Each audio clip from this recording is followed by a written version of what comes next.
ምዕራፍ 11 እግዚአብሔርም ሙሴን በፈርዖንና በግብፅ ላይ ገና አንዲት መቅሰፍት አመጣለሁ፣ ከዚያ ወዲያም ይለቃችኋል። ሲለቃችሁም አባርሮ ይሰዳችኋል። ወንዱ ከወዳጁ ሴቱም ከወዳጇ የብርና የወርቅ ዕቃ ይሹ ዘንድ በሕዝቡ ጆሮ ተናገር አለው።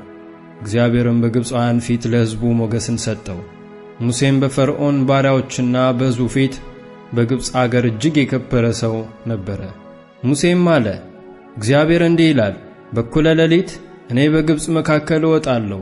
በግብፅም አገር ያለ በኩር ሁሉ በዙፋኑ ከሚቀመጠው ከፈርዖን በኩር ጀምሮ በወፍጮ እግር እስካለችው እስከ ባሪያይቱ በኩር ድረስ የከብቱም በኩር ሁሉ ይሞታል። በግብፅም አገር ሁሉ አስቀድሞ እንደርሱ ያልሆነ ኋላም ደግሞ የማይሆን ታላቅ ጩኸት ይሆናል።